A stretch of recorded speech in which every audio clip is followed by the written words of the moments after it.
আসসালামু আলাইকুম রহমতুল্লাহ। আলহামদুলিল্লাহ রব্বিল আলমিন ওসলাতু ওয়াসসালামু আলা সৈয়দুল মুরসালিন ওয়া আলা আলিহি ওয়া আসহাবিহি ওয়া আহলি বাইতিহি ওয়া মান তাবিআহুম আজমাইন ওয়া বা'দ। আউযু বিল্লাহি মিনাশ শাইতানির রাজীম। বিসমিল্লাহির রহমানির রহিম। ইন্নামাল মুমিনুনা ইখওয়া ফাআসলিহু বাইনা আখাওয়াইকুম। সাদাকাল্লাহুল আযীম।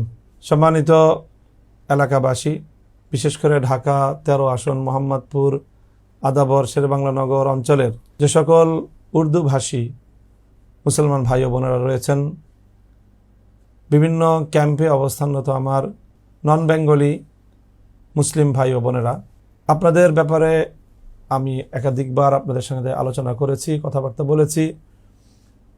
এরপরও আবারও আপনাদেরকে লক্ষ্য করে আমার পক্ষ থেকে আমি কিছু বক্তব্য প্রদান করার জন্য আজকের এই অনুষ্ঠান করছি। আমি প্রিয় বিহারি ভাই ও বোনেরা, আপনারা আপনাদের পূর্বপুরুষদের ইতিহাস আমরা জানি যে আপনারা অনেক বড় ত্যাগ এবং কোরবানি স্বীকার করেছেন। আপনাদের পূর্বপুরুষরা ইসলামের জন্য এবং দেশের জন্য তারা অনেক বড় অবদান রেখেছেন।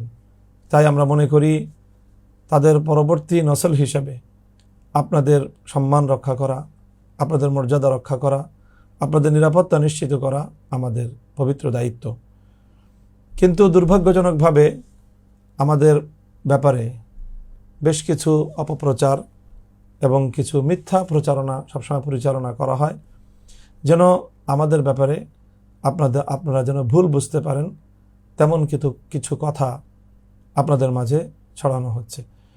সেই বিষয়গুলিতে আমি আপনাদেরকে লক্ষ্য করে আমার ব্যক্তিগত বক্তব্য এবং আমার অঙ্গীকার আমি ব্যক্ত করতে চাচ্ছি। যেমন প্রথম, আপনাদের ধর্মীয় কিছু নিজেদের রীতিনীতি অনুযায়ী কিছু কার্যকলাপ আছে।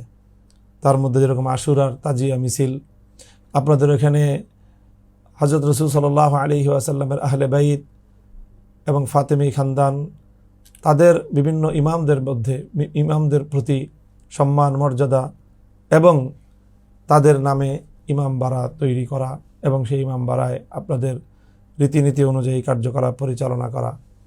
তারপরে রয়েছে 12 রবিউল আউয়ালে রাসূল সাল্লাল্লাহু আলাইহি ওয়াসাল্লামের জন্মদিবসে আপনাদের জশ্নে জুলুস করা। তারপরে আজানের পূর্বে রাসূল আকরাম সাল্লাল্লাহু আলাইহি ওয়া আলা আলিহি ওয়া আহলি বাইতিহি ওয়াসাল্লাম তার জন্য দুরূদ শরীফ পাঠ করা। তারপরে আপনারা রাসূল সাল্লাল্লাহু আলাইহি ওয়াসাল্লামের মহব্বত এবং ভালোবাসায় মিলাদ শরীফ পড়ে থাকেন। তো এই জাতীয় বিষয়গুলোতে আপনাদের কর্মপদ্ধতি আপনারা পালন করছেন। আমাদের ব্যাপারে অনেকেই এই জাতীয় বিষয়গুলোতে মিথ্যা প্রচারণা চালায় যে আমরা নির্বাচিত হলে, বিশেষ করে আমি নির্বাচিত হলে এই জাতীয় কাজগুলো আমি বন্ধ করে দিব বলে কিছু মানুষ মিথ্যা প্রপাগান্ডা ছড়ায়। আমি পরিষ্কার ভাষায় আপনাদের কাছে আমার বার্তা এবং আমার বক্তব্য তুলে ধরছি যে আমি 40 বছর ধরে মোহাম্মদপুরে আছি, কখনোই এই জাতীয় বিষয়গুলি নিয়ে আপনাদের কারো সাথে আমার কোনো বাকবিতণ্ডা, আমার কোনো তর্ক বিতর্ক হয়নি।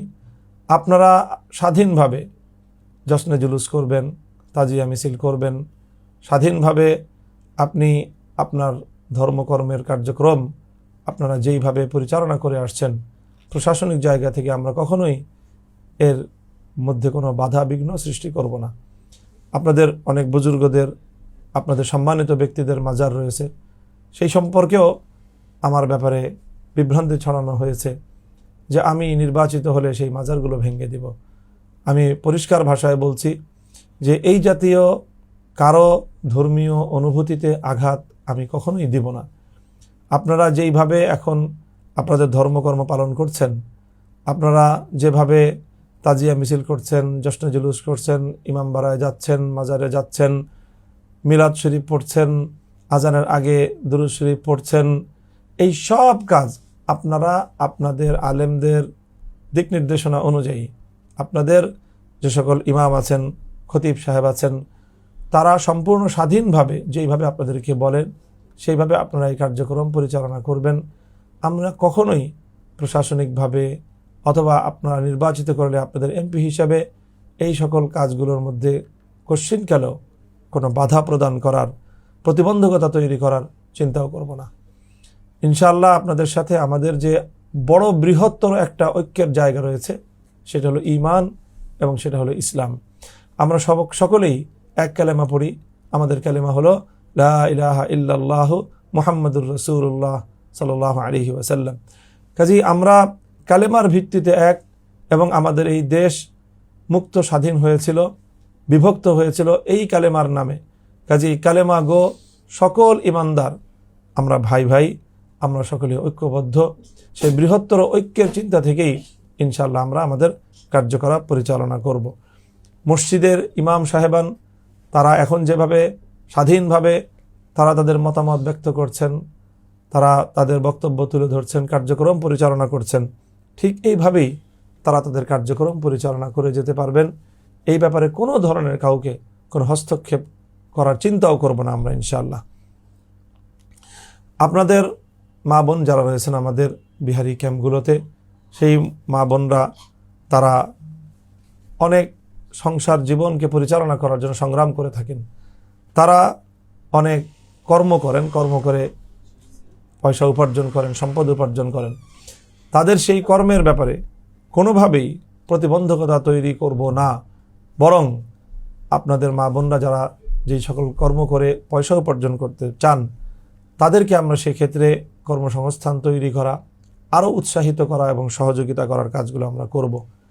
অনেক নারী তারা পর্দা করেন, অনেকে বোরকা পরেন না, এগুলো যার যার ব্যাপার। এবং কোনোভাবেই আমরা নির্বাচিত হলে এই জাতীয় কোনো ব্যক্তির উপর তার ইচ্ছার বাইরে কোনো পোশাক পরিচ্ছদ পরিধান করার জোর জবরদস্তি আমরা করব না। মাদকের একটা ভয়াবহ সমস্যা আপনাদের ক্যাম্পগুলোতে রয়েছে। অনেকেই আছেন যে মাদকের ব্যবসা সাথে কখনো সম্পৃক্ত হয়ে পড়েছিলেন, ভুল পথে পরিচালিত হয়েছিলেন। এখন তারা অনেকে হয়তো আবার সেই পথ থেকে ফিরে আসতে চান, কিন্তু কোনো সহযোগিতার অভাবে, আশ্রয়ের অভাবে, অথবা আইনি প্রতিবন্ধকতার কারণে, নানা ধরনের সমস্যার কারণে তারা চাইলেও সৎপথে ফিরে আসতে পারেন না। আমি কথা দিচ্ছি, আমি যদি নির্বাচিত হতে পারি, তো যারা এই অন্ধকার পথগুলো ছেড়ে সৎপথে ফিরে আসতে চায়, তাদের সব ধরনের নিরাপত্তা, সব ধরনের আশ্রয় প্রশ্রয়, সহযোগিতা, এই সব কিছু করে আমরা সুন্দর একটি সমাজ গড়ার ক্ষেত্রে আপনাদের ভাই ভাই হিসেবে আমরা একসাথে কাজ করব ইনশাআল্লাহ। কোনো নিরীহ মানুষ যেন হয়রানির শিকার হতে না পারে। যখন তখন ক্যাম্পে গিয়ে পুলিশ হানা দিবে, যাকে তাকে ইচ্ছা যখন তখন সরাসরি আদালতের ওয়ারেন্ট ছাড়া কোনো আসামিকে যেন ক্যাম্প থেকে বিশেষ করে তুলে আনতে না পারে, সেই দায়িত্ব ইনশাআল্লাহ আমি গ্রহণ করব। এবং আমার নির্বাচিত এলাকায় বিশেষ করে আপনাদের ক্যাম্পে পুলিশ যদি অভিযান পরিচালনা করতে হয়, তাহলে অবশ্যই জনপ্রতিনিধি হিসাবে আমাকে অবহিত করে এবং আমাদেরকে সঙ্গে নিয়ে সেখানে অভিযান পরিচালনা করতে হবে। কাজেই কোনো নিরীহ সাধারণ মানুষ ক্যাম্পে আর কখনো হয়রানির শিকার হবে না ইনশাআল্লাহ। আপনাদের রেশন দেওয়ার একটা ব্যবস্থা ছিল, কিন্তু নানা কারণে সেটা বন্ধ হয়ে গিয়েছে। ইনশাআল্লাহ আমি নির্বাচিত হতে পারলে জাতীয়ভাবে সরকারি দেন দরবার করে আপনাদের সেই রেশন, গম, খেজুর ইত্যাদি নিত্য প্রয়োজনীয় যে সকল পণ্য দেওয়া হয় সেগুলোর ব্যবস্থা আবার পুনর্বহাল করব। সেই সাথে অনেক সময় দেশের বাইরে থেকে, মধ্যপ্রাচ্য থেকে, সৌদি আরব থেকে সারা মুসলিম বিশ্বের জন্য বেশ কিছু খাবার বন্টন হয়। তার মধ্যে একটা হলো দুম্বার গোশত, তারপরে আসে খেজুর। এই জাতীয় বিষয়গুলি অনেক সময় দুর্নীতির কারণে দেখা যায় যথাযথ জায়গা মতো এগুলো পৌঁছে না। ইনশাআল্লাহ আমি যদি নির্বাচিত হতে পারি, আপনাদের এই সকল অধিকারগুলো পাই আপনাদের কাছ পর্যন্ত, আপনাদের দুয়ার এবং আপনাদের হাত পর্যন্ত পৌঁছানোর ব্যবস্থা আমি গ্রহণ করব ইনশাআল্লাহ। আপনাদের ক্যাম্পগুলোতে বিপুল পরিমাণ মানুষ থাকেন, সেখানে দেখা যায় বিদ্যুৎ এবং পানির সরবরাহ নিয়ে নানা সময় আপনাদের সংকটে ভুগতে হয়। ইনশাআল্লাহ আল্লাহ আমাকে নির্বাচিত করলে বিদ্যুতের সংকট, পানির সংকট আমি রাষ্ট্রীয়ভাবে এবং ব্যক্তিগত উদ্যোগে উভয়ভাবেই ইনশাআল্লাহ আমি এগুলো সমাধান করার চেষ্টা করব।